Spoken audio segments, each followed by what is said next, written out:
Hi, my name is Lily, and I am a psychic spiritual advisor, and I am so excited to have a soulful self-care conversation with Pearl. Good to see you again. Had to walk out to let you back in. Stuck in a storm of a relationship. Lost my fire. Oh, and I forgot about me for way too long. But it's rolled on. Now there ain't no shade around here. Hey everybody, it's Pearl Chiarenza, and I just want to welcome you back to another Soulful Selfcare Conversation. And this one's kind of full circle for me because the show, as you can tell by now, has got a whole new name. We kind of have a different format, somewhat the same, but different format. We really want to hone into how are you filling your cup, and actually how are you overfilling your cup with your soul? How are you taking care of your self-care? And today we actually have somebody coming back on that was on our other previously named Conversations of Pearl podcast. And so I love our next guest. Her energy is so much fun, and what she does really calls to my heart. If you follow the show, you know how I always talk about it. I feel, hear, and talk to my son Matthew all the time. So with no further ado, I want to introduce you to our guest. Her name is Lily McNamara. She is a psychic spiritual advisor offering services and events to help people be the hero of their own story. Psychic medium, tarot reader, and Reiki Master. I love Reiki. Trained in a dozen techniques from around the world, helping thousands of people for the past 20 years rock their authentic selves and unlock their awesomeness. So Lily, welcome back to the show. It's so exciting to have you back on. I was really stoked when you slid into my DMs and was like, "Hey, want to come back?" I was like, "Yes, let's do it." When? I'm there. It's so much fun. I love having people come back on, especially with a new format, just sort of catching up, hearing what you're doing. I know we were talking a little bit before we started recording, so we're going to talk about some of the things that Lily and I were chatting about before we hit the record as well. But if you just are joining us, I want you to like, subscribe, and follow below. Leave a comment. In the meantime, if you're driving, just sit back and listen as you drive safely. Everything we talk about will be in the show notes, so you'll be able to come back and find them, whether you listen to on any of the podcast platforms or follow us on YouTube. And if you're back for the second time, where you have the opportunity to be sitting down with a cup of tea, because I am not a coffee drinker, but you can have your coffee too if you want to. I want you to just take some notes, have pen and paper out, and maybe text a girlfriend to come listen with you. But in the meantime, welcome Lily to the show. I want to play a game with Lily. I don't recall if we did this before because it's something new I added sometime over the last year. But Lily, I want to talk to little Lily. I want to talk to the little girl Lily who, growing up, she had all these dreams. Maybe she was a tomboy. Maybe she played with Barbies. She just had all these thoughts about what she wanted to be when she became that adult Lily when she was growing up, right? I know, like for me, if you're listening to the show before, often you guys are going to hear me. I'm going to repeat it again. Of course, I have to share it again. Is that I wanted to be a teacher growing up. Like I wanted to be an elementary school teacher. And unfortunately, I didn't have that path and ability to go to school and to accomplish that. However, I was talking with a friend. I was like, I really feel like I'm doing that because I think the kids that I would have taught back at that time are all adult women now that I'm coaching. Is how I look at it. I just get them a little bit later in their elementary life. But that's what I wanted to be. Lily was a teacher growing up. So introduce us to little Lily. What did she want to be when she was growing up? And how does it compare to what you're doing today? It was constantly changing based on what I was learning, what I was doing, what I was interested in. Yay to the ADHD kid. I wanted to be a lawyer. I wanted to be a clown in a circus. I wanted to sell hot dogs on a street because of a children's book that I read that I loved. I wanted to be a mom. I wanted to be all these things. And I think that's really the power of being a child and also embracing our inner child, even in the present day, is that the possibilities truly are endless of who you can be and the potential that your soul holds. So it's never too late to like make your childish dreams come true, no matter what they are. I am not a lawyer. I am not a clown. I am called a cartoon character on a very regular basis, which, let's be honest, is just yes. Yes. If I could be more animated and like not get arrested, I would. I absolutely would be that person. So it's hope. Inner child is just it's hope and possibility and potential all rolled into like magic. I love that you described that. And if you're listening for the 20th time, how long you've been listening, you often hear kind of similar, but very opposite. Like we get to hear about, oh, I wanted to be, like you said, a lawyer. And today this is what I'm doing. I love that you are telling the inner child she's still on the ride with you. Like she's still riding along with you. You're still having fun with her. Like you're still living that inner child. That little girl is still riding along with Lily. She's right beside you. You're just, the two of you together in one and still having fun. And it's funny you said that about I wanted to be a Disney character growing up. That was my goal. And I'm not far from Disney World at all. I'm like an hour away. And I keep saying my bucket list. So if anybody's listening that has these like fun, I don't need to make a wish, but kind of a wish kind of thing. I always want to play Goofy and at Disney World. That's the character I always want to do at Disney World. Don't ask me why. It just was something that's fun to do. And I remember when we moved here from Virginia to Florida and we took the kids to Disney World, I was like telling the boys, gosh, this is what I want to do growing up. So you guys can, if that's something you want to do, now we live here, you can go live out your dream. And I remember one of my boys, I think what was saying, it's like, really, Mom, I'm going to go be a cartoon character. Are you crazy? But that's just who I am. And I love that you said, that they're still calling you a cartoon because you do. One of the things I love about you, Lily, and for those that are listening, if you're not watching us on YouTube, like she's got the brightest smile that just draws you right in and just makes you feel like this is home. This is so much fun. And life is fun. Life is about taking that little girl with you. And if you're listening to us and maybe you thought, well, your little girl had some trauma she's been through or some tough things, we get it. We understand. And she can still come along for the ride and start having fun. It's never too late. And also, it's never too late to start having fun in life. And I love that you reminded us of that, which kind of leads me into something we were talking about before. In life, we think that we cannot be in certain rooms. We think that, oh, I'm not going to go to that event because I'm not going to fit in that room. It's not going to be the right room for me, or I'm not as equal as they are, whether it's, financially, whether it's successfully in career, whatever that might be. And you just told me a story before we came on about how you ended up in a room and you're like, oh yeah, I got this. So you want to share that story with the audience? So in 2024 and now 2025, this has happened several times to me that I'm like, oh, wow. So we're all amazing at the things that we're amazing at. And we're like, oh, yes. And you should be high king shit at like, know it, own it, be proud, brag about it. But then there are things where it's like, ooh, I might not be as good at something else. And so I am a psychic spiritual advisor to multi-millionaires, best-selling authors. In any woo room, I'm in the top 1%. I know it. I'm in the top 1% of the world, and I know it. I started doing finance because I wanted to learn. Once you get to a certain point, you should learn about your own finances. Be a responsible adult. And at 37, I thought maybe I should try responsible adult for a little bit. But I didn't know much about finance. And I went to an event in Florida with this membership, this group that had a bunch of different tiers of participation. And I was unaware that everyone else at this event was in the top tier. They all paid $100,000 for the year to be a part of this group. I did not. And they all already had multi-millions in investing, not just in their business. And on the first day, I was like, oh, everyone's going to see it. Everyone's going to look at me and go, stupid. You don't belong here. Don't sit at our lunch table.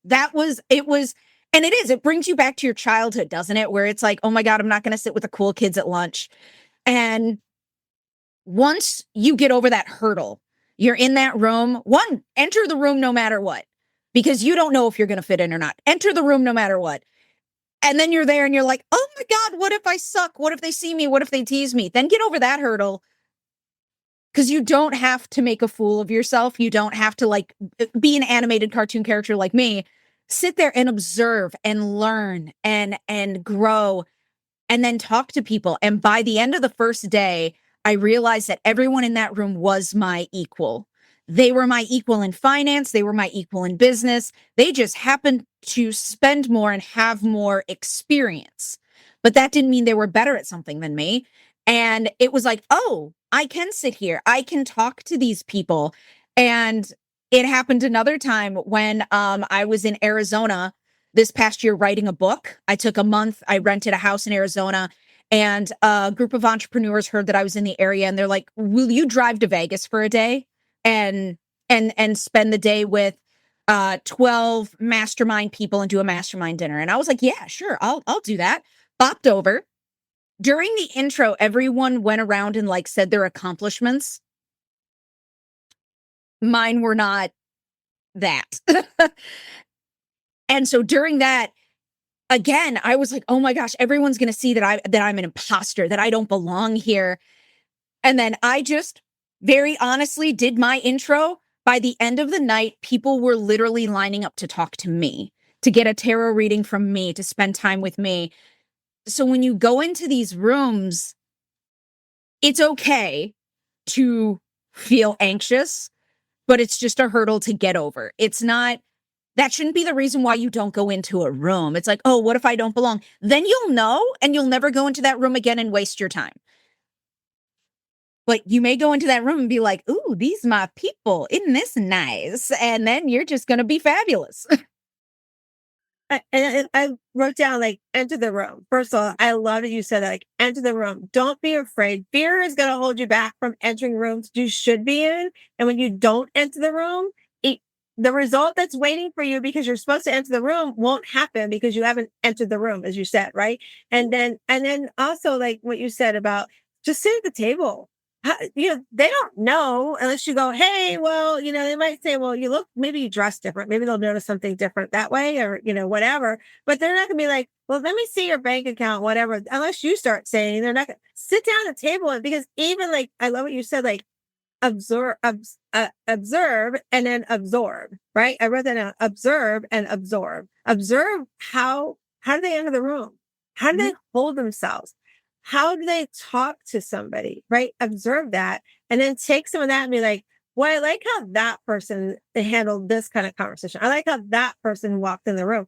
Take some of that, absorb that and incorporate that. You don't have to copy and paste. You don't have to be what you see as you enter the room. But if you don't put yourself in people who are a level or two above you and you stay with the people that are at your level, guess what happens?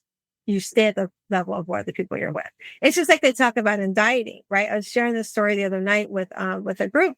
I was sharing how statistics show if you are on a plan to become healthier and the 5 closest people you hang out with trying to get healthy is how you're going to eat.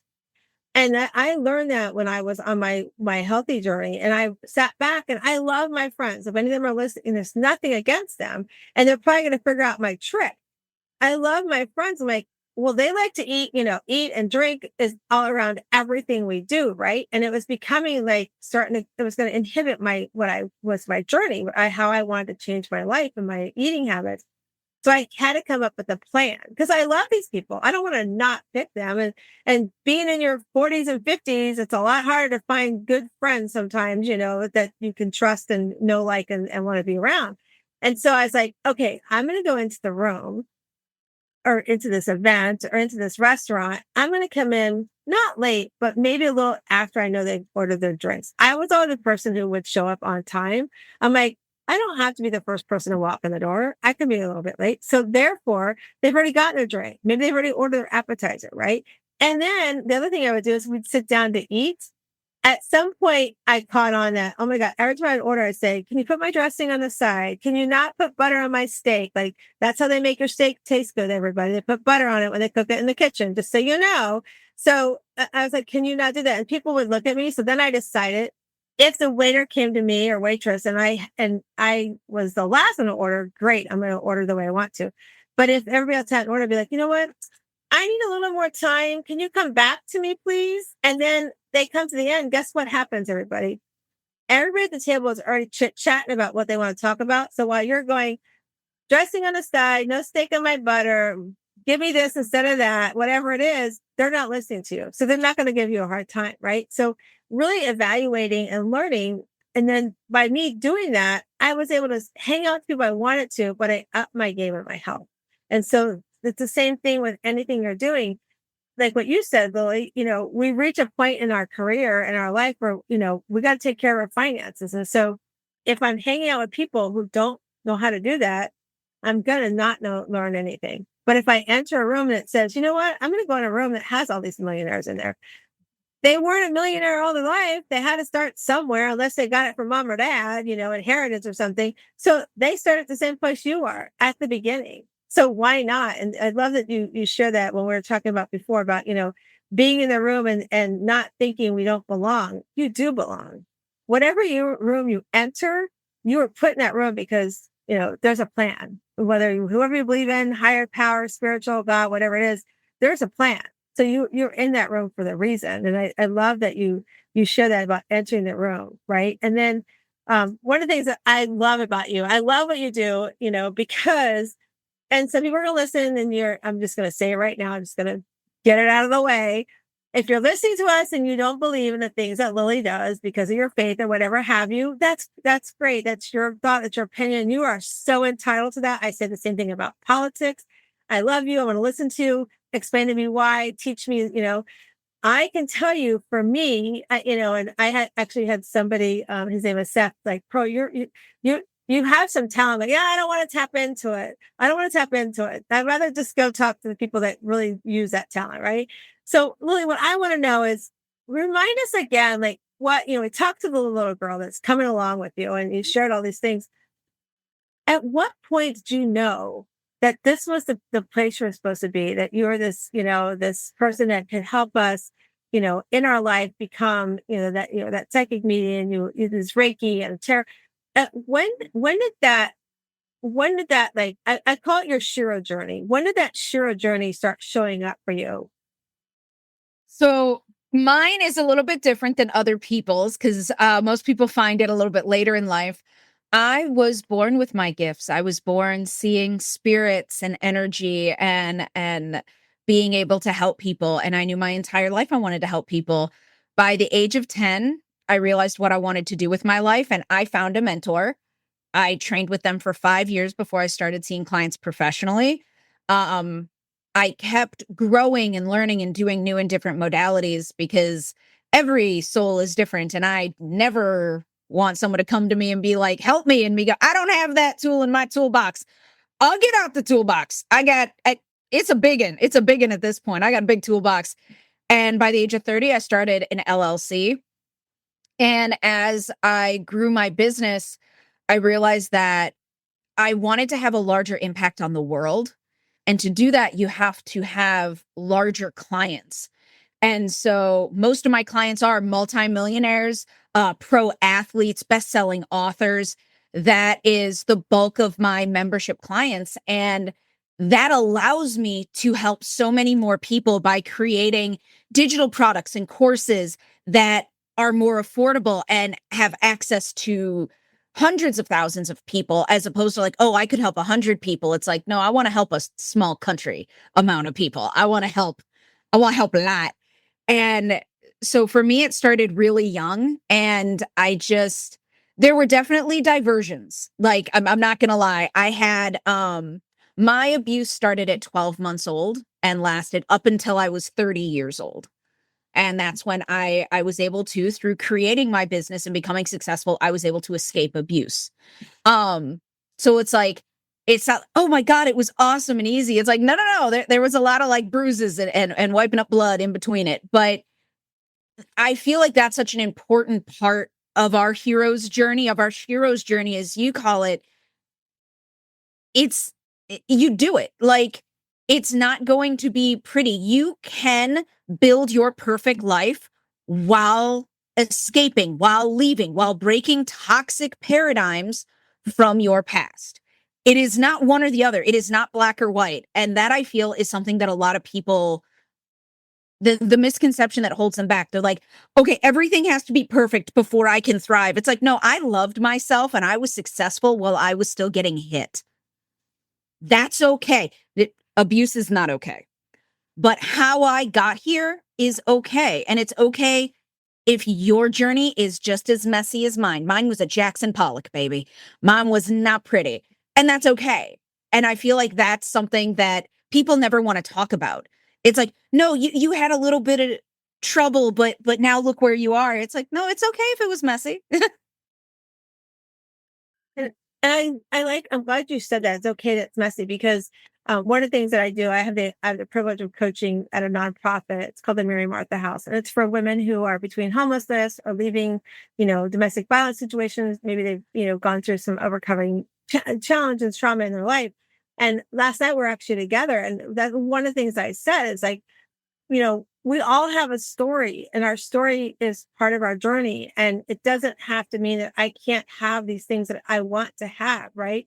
If life was a remote, my gosh, life would be so much easier for all of us, but life's not a remote. But like you said, I said to them yesterday, I said, the first step is getting somebody, a mentor, help, or whatever. And they're all doing that. They've all reached out, and they're at this home where they get to stay in the home with their children up to so many certain days. And they get like coaches like myself come in and speak and pour into them. And what I tell them all the time, I'm like, when you leave, when you do what I call the bounce forward, like with you, they're in the middle of their bouncing forward. They're working through this trauma that they've been through, these things that have come up in their lives, but they're still doing the things that lead them to success. They're still doing the things that, even though they have people telling them, you'll never make it without me, they're making it. They're doing the steps to make it without that person, to show themselves, not as the other person, I got this. I can do this. Even through the trauma, I can get a job. I can start a business. I can be successful at whatever I want to do. I just have to do the work while I'm going through this mess. It's like you said, was such a great, reminder for all of us that, even like for me, I lost Matthew. I can't believe it's going to be 3 years this July that it's been since he's passed. And I'm like going, when I look back to the July of 2022 until like probably January of 23, I kind of like was just floating through life. I was doing things, I was trying to work my business and things like that, but I was still doing things to bring me through my trauma, to walk me through that loss, and it doesn't mean like what you said also, we have these things, like we have these ebb and flows too. Life's not always going to be perfect. Like, and I'm sure you can share many stories where you've had challenges come up since you started your business. But if we have like you said, tools in our toolbox, people we can come talk to, be like, to give us some guidance. That's what's really powerful. And for you to have this gift at, I want to go back to the original question, having the gift at like 10 years old and seeing it and then doing something. And then also to go through the challenges you've gone through and said, I have this gift that I want to do. And while I go through this mess, I'm going to find my way to what I want to do, which is, exactly what you're doing today. I want to kind of ask you this question because I know, like, I remember telling my son Nate one time, my younger son Nate, I'm like, yeah, Dad and I sat down with, a medium, and it's, I don't know if you know Seth Elliott, but we sat down with him one time, and my son's like, this is before I even knew you, and my son's like, Mom, really? Like, it's like boo-boo. And I'm like, I don't care what you say, but I have had your brother come to my dreams. I've had these experiences and other, before even my son passed, like my mother-in-law, I was learning to do meditation, and my good friend Sharon, we were doing this one meditation. I can't remember what it was called, but I remember sitting there, and for some reason I decided to do the meditation in my bedroom instead of over here in my office. I normally do. And so we're doing this meditation, and it was like an hour. She taught me how to meditate without words, like just with my noise in my head, right? It's so powerful. And I remember as I was going through this journey, so my mother-in-law and her sister, my favorite aunt, and their brother, they're all born in that order. My mother-in-law, Aunt Olga, and Uncle Rob. And they all passed in that order, Lily. My mother-in-law, Aunt Olga, Uncle Rob, in almost the same months that they were born apart. It's so, like, the universe is so interesting. And I remember, like, never really, like, got anything from my mother-in-law. Well, and after she passed, I never really had those dreams where my son Matthew would be like, Mom, she was down the hallway. Didn't you see her? I'm like, I didn't see her. Like, Matt and I had this impact together thing. And so I remember doing this meditation, and my mother-in-law came in the middle of this meditation, and I was talking with her, and like, I think I cried. Sharon watches you while you do the meditation to see how you're doing. And she's like, you were laughing, you were crying, and you were saying something. I couldn't make out the words. So I was talking to them too. But I remember in the middle of this meditation, it's my mother-in-law comes forward, my aunt comes forward, then all of a sudden Uncle Rob. Now, Uncle Rob could never say this is ridiculous. He could say this is ridiculous. So Uncle Rob steps around the corner and says, what about me? This is ridiculous. What's the matter with me? I remember just laughing. I came out of that meditation. I came outside. My husband was sitting in the family room outside our bedroom. And he's like, what were you doing there? I thought you would do meditation. I thought that's quietness. And I was telling the story. And to this day, it just brings me so much, peace because I finally got to have that interaction with them. So what I want to know is as you go through this and you tell people what you do, you share people what you do, like, how do you help people get past the, oh, that's foo-foo, that's woo-woo. Why are you sending your money that way? Like, how do you help people understand it truly is a gift? And this is why I said at the beginning, if you, because your faith or whatever tells you shouldn't believe, I have this belief that God says, I'm going to give people gifts and they're going to be my gift giver. And so I look at it that's that way. People can say what they want to say, their belief, but that's for me, that's how I believe it, Lily. So what do you say to that person that's listening to us right now going, oh, Pearl, I'm turning you off? This is actually a question that I get asked a lot in entrepreneur circles and interviews and stuff. And my honest answer at this point in my career is nothing. So here's the thing. It is not my job to convince you that I am real.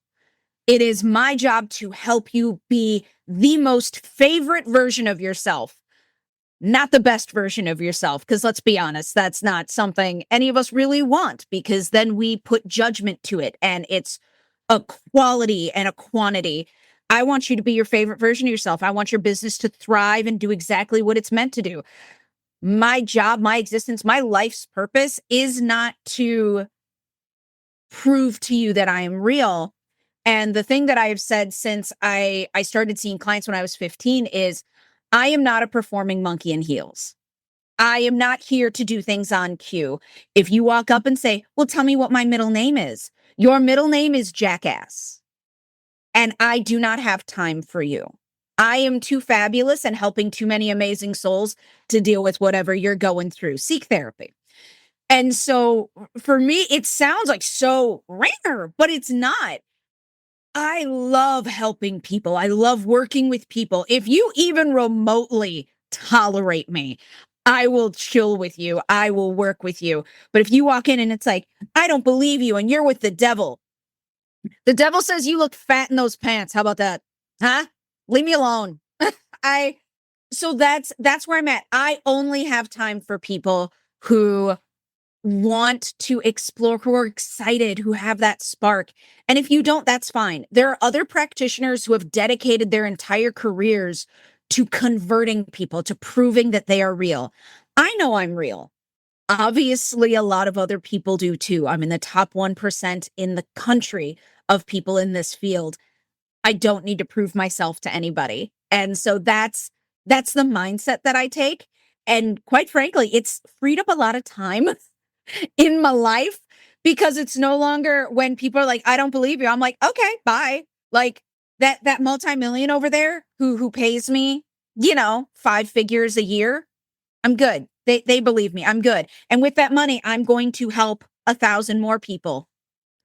Is that a bad thing? I don't think so. I love the path I took. I think one of the points I take from that too is like knowing what you want to do, right? Like, and owning it, like not letting like anybody get there and say, well, this or that about it. Like, and you have that response. And I think that goes back to ourselves as well. Those that are listening, it's like knowing what you want to do. I knew I wanted to be a coach. I knew this is what I want to do.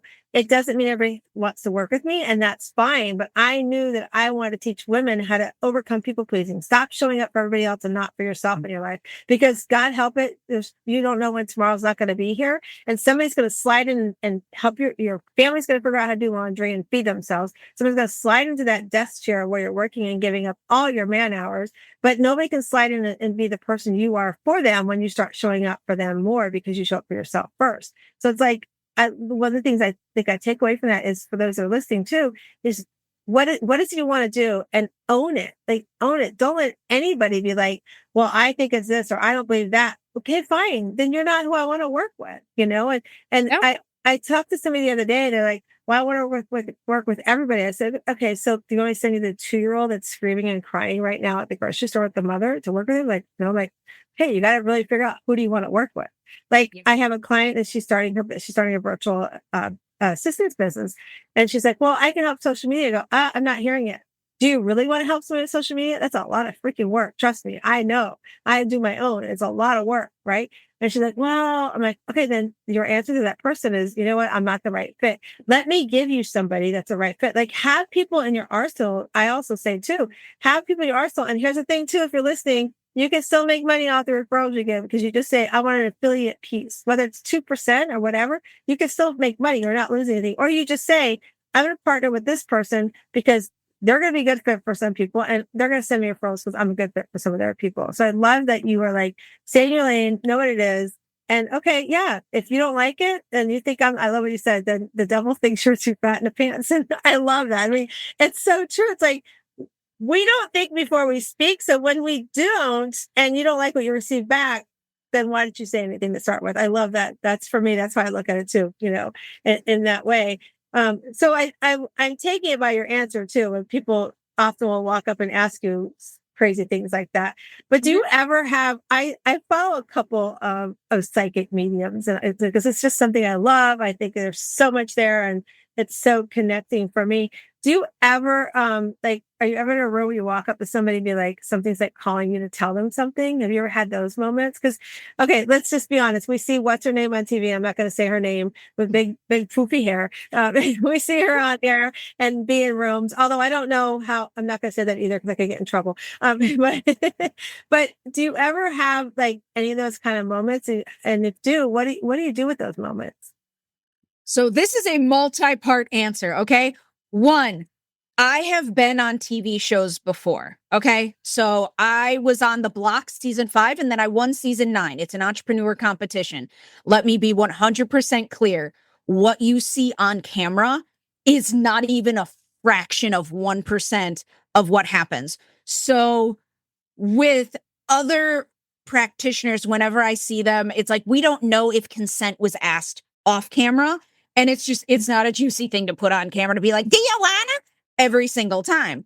So that's the first thing. It's like, whenever we see something, it's like, it's been edited. I guarantee it's been edited. And so it's just something to be aware of when you watch those kinds of things. That if you agree, because I don't agree with the big hair technique, but I also don't know what's happening in the editing room. There could be a whole bunch of ethical stuff that's really, really powerful that's happening that I just don't see because it didn't make the cut for TV. So that's the first part with people who watch and are interested in psychics and mediums and stuff like that. It's edited, which is one of the reasons why I don't edit anything, where it's like I take a clip and like post it and everyone's like, why? And I'm like, I want you to see it. I just, good, bad, or ugly. I want you to see when someone asks a question, me to go, what? The second part is ethically, I cannot, Pearl, we friends, we homies, right? We rock it out, we love our self-care. Ethically, I cannot walk up to you and be like, hey, guess what? That's not okay because I don't have your consent. And so what has to happen is, for me as a professional, you better be paying me. Like, this is my time, talent, and expertise. You will pay me for what comes out of my mouth and my soul. So that's a big part of it for me. Not everyone is like that. People who are drawn to giving messages, if there's a sales pitch that comes after, assume it was crap. Assume that because here's the thing, even if the message was authentic, the intention wasn't, and therefore you have to disregard the message. So if someone gives you a message and then their next thing is, and for $3,000, I can help you. No, you can't. Get to walking.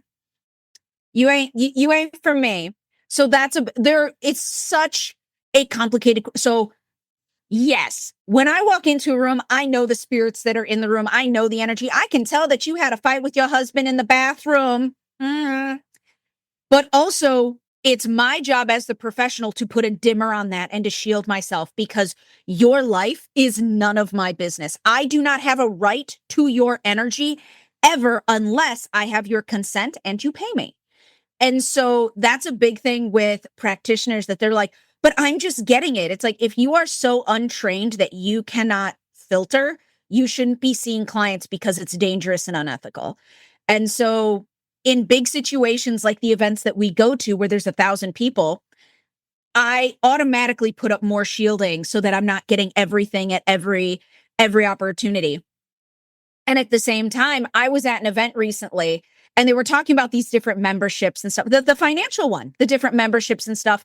I was it was fine. I wasn't going to do it though. And then the person leading it on stage held up his phone and said, anyone who signs up tonight will get my personal phone number. And I literally heard, you need to be in a room with this man. And I immediately bought the membership. And now I invest in private equity and I am great with business and finance and it's amazing. And now that person has opened so many doors and opportunities for me. But that was a psychic message for me. But as far as like, yes, we can get psychic messages about other people. The times and then there are people who will go, oh, will you just tell me anytime something comes up about me? My retainer is $100,000 a year for that. Do you want to pay that? No, didn't think so. Because that's the thing. It's like, you want me to keep a channel open for your messages 24/7? That's a lot for me to do. This is not passive. This is active. And so if that's what you want, you can pay me 6 figures and I will happily take your 6 figures and shoot you a message at 2 a.m. when I'm in a bubble bath and randomly get a ping about your dog. Happily do that for $100,000. Not for a penny less though. And so that is my very long, multifaceted answer. It's like, yes, it's possible. Yes, you get them. Lots of caveats. But I think also it goes, and I love that you, and the way you laid it out and showed us too, I think it also has to remind us that that's how we need to approach our life as well. Like we talk about self-care, we have to talk about what we're letting into our boundaries, right? Like you set up your shield, you got the boundaries about when you're going to walk in the room, what you're going to allow spiritually to be around you and how you're going to work at something, and how if that person comes, like you said, and says, well, just tell me whenever, okay, this is how I'll do that. It's not just like, I'm going to call you because, my time's valuable too. Right. And so it reminds us too, that even if you're not somebody like Lily, and if you're, you don't even, no matter what you're doing, even for me, I have boundaries. I mean, I talk about how I've divorced my parents because of boundaries, because the things that they did, said, or acted that are not healthy for me and or my family. So yeah. And somebody said, and we talk about this. It's so funny. We talked about this last night at the meeting. What do you do when you hear, but they're your parents? Right. And I'm like, okay, so let me ask you this. You make that face. Yeah, I do. I'm like, I literally go, really? So if it was an abusive situation from a spouse or a boyfriend, you want me to stay with them? Well, no. I'm like, so why is it different for my parents? Why should I accept the fact that my mom and dad want to do actions that could harm me and or my family? Right. Mm-hmm. So we have to have those boundaries. I think, and what I got from all of what you shared is that you know what you want, you know how you're going to do it, and you know who you're going to serve. And then you also know how you're going to serve them. And if they don't like those parameters you have set, then guess what? They're not the right person for you to work with. So it's just like that in life. You know what you want your boundaries are. And if somebody doesn't want to honor your boundaries, then you know what you need to do. The actions you have to take to not have them within I call it my football field. I'm a big football fan, but they can't play by the rules you set, then they don't come in. I love that you remind us of that. I think it's really, really powerful.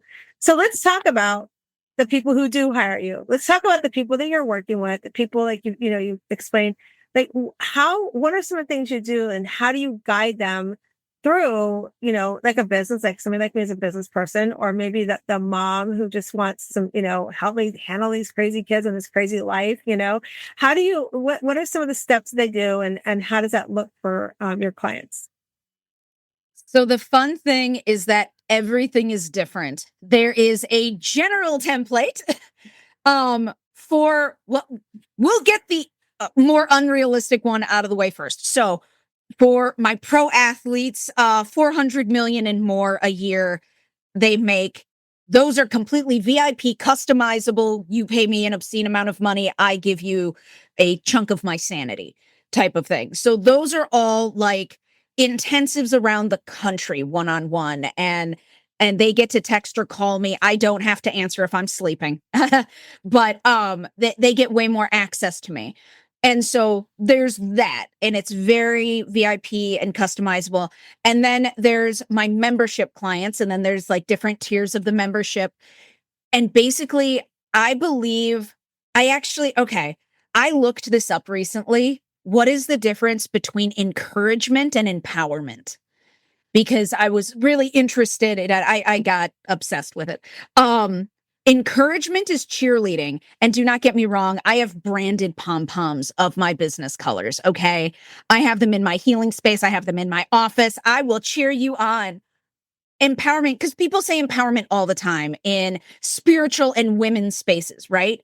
What does empowerment actually mean? And when you look at the two in contrast, empowerment means support, knowledge, resources, faith, confidence. That's what I give my clients. That's what I give every single one of my clients. Those things through empowerment. I empower them to live their favorite life, to manifest, and to do all the woo things. And the way I do that is through every membership, every 14 days. So every full moon and new moon gets a 3-card reading, and it's just for them. I turn on the camera on my laptop and I do readings all day. And then I send the video with like a synopsis with an email to every single one of my membership clients. So every 14 days, you're getting support no matter what. Every 14 days, you are getting a message that is just for you about what you need to focus on. Because life doesn't happen in a vacuum. It's not supposed to. How awful is that? I hate when people are like, okay, so you're going to see me once a month or once a season. And then it's like a week later, your life blows up and you have to wait 3 more weeks before you see them. No. And then, so that's a big part of it, is that every 14 days, no matter what, you have a touchstone with your spirituality. And then the one-on-one sessions that you get, it can be anywhere from 15 minutes to 90 minutes a month based on your membership. And that's one-on-one time with me. That's access to me. We can work on your intuition. We can customize your self-care around your ADHD, which is so much fun and so interesting because everyone's neurospicy is a different flavor of hot sauce. And so some people they do 60 minutes with me every month and they just want Reiki. They don't even want me to speak. They're like, I don't need words. I want to sit here and have the Reiki. And then when I'm done, maybe you can tell me an intuitive message or two, and then I'm going to go. So it really depends upon what the person wants. Some people want to talk to a best-selling author, always wants to talk to her spirit guides because they help her write her books. There is an entrepreneur who makes several $1 million a year being a third-party distributor, and he only wants to talk about legal stuff. So do tarot readings about what is the law going to look like moving forward, or a lawsuit that's coming up or anything like that. He loves learning about that. Recently, one of my new clients had a baby. I love kids.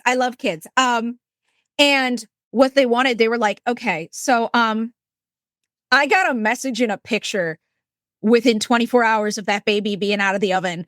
And it was like birth date, time, place, astrology ? And they got a full chart. I did the full chart for the baby and how that baby is going to interact with them so that they would be better parents. A month before the baby was born, they had me down in Florida, actually, of all places, to do a one-on-one session with the parents to be like, this is what your astrology is. This is what the mom's astrology is. This is how you're going to interact with a baby. Let's discuss it. Let's figure out the roadblocks and what your strengths are. And they felt so much better as parents. They're like, we feel like equipped now to handle this. So, and I know it sounds so weird because it's like, oh, it's just a bunch of things, but that's what it is. What do you need? It's not about me. What do you need? I'm here for you. As long as it's not like butchering a cow, I'm fairly chill with whatever anything woo, whatever you need. I got it in my toolbox. Let's go. And so that's what it's about. Empowerment. It's about support. It is about making sure that you're the hero of your own story. I laugh. I always tell people, I'm like, I am not Luke Skywalker. I am Yoda. I will crawl up on your back and whisper in your ear to use the Force, but I am not going to defeat Darth Vader for you. That's a you thing. So you I'm here to help. I'm Yoda. Look at the green. I am Yoda. And one of the reasons that is because when I was born, my mom said I looked like Yoda.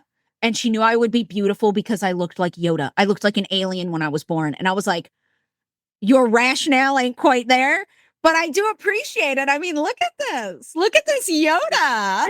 Love that. I love it. Your mom did that too. That's so sweet. We tell our kids the craziest things, you guys, the craziest things.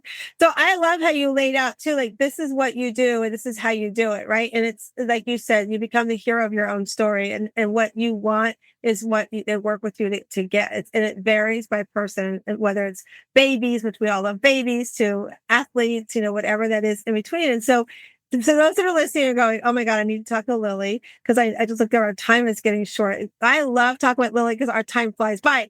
So Lily, tell everybody that person's going, I want to reach out to her. Tell me now. Tell them how they can reach out to you. So 2 main ways, lilyofthelight.com, Lily, like the flower, .com is my website, and you can schedule a session directly through there, or social media. It is all Lily of the Light. It's all just blanket the same. I am a good millennial. I am on social media. If you message me, I will message you back. Awesome. And we're going to put that all in the show notes. Everybody can find it and reach out to Lily and connect with her, because I think you should connect with her because she's such a beautiful spirit. And I'm not just saying that because of what she does, but she really is a beautiful spirit. And so, Lily, before we let you go, I don't know if you remember from before when you were on, but we have our cards. So we have our own kind of cards, Lily, over here. So these cards are called Better Question, Better Life. And for those that are new to the show, I don't make any money on this, but if you want to have a card to pull every day, there's over 70 cards in here that you can either meditate on, journal on, or just read to start your day. Just go to betterquestionsbetterlife.com. My dear friend Carol and her friend Diane put these together. So I'm going to shuffle them, and Lily's going to tell me when to stop, and we're going to read the card and have her answer the card for us. So here we go. Ooh, we're doing this through intuition. All right, here we go. Tell me when to stop. Stop. Ooh, I like how far she got me. Oh, I think this is so perfect for you, because I think you've been kind of answering it. What is success?